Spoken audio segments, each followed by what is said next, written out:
Differentiating atrial flutter with 2-to-1 conduction from, for example, a sinus tachycardia is done by looking at 4 different settings.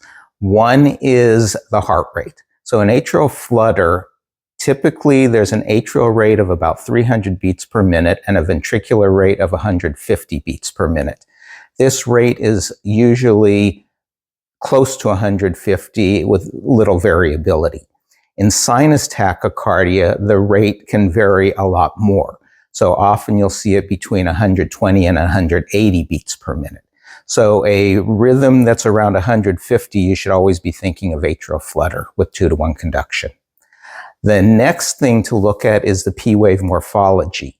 In sinus tachycardia, you're going to see P waves that are normal. So they're going to be upright in leads 1, 2 in AVF and inverted in AVR.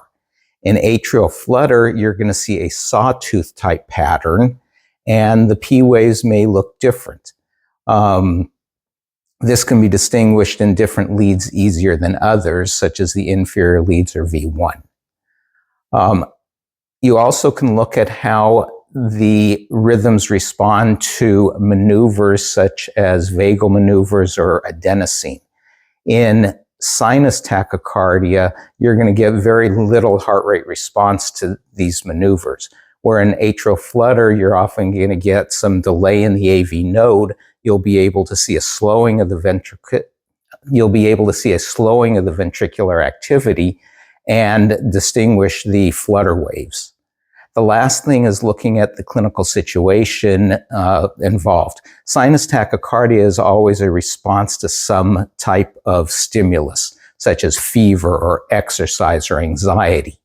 So when these go away, the sinus tachycardia slows.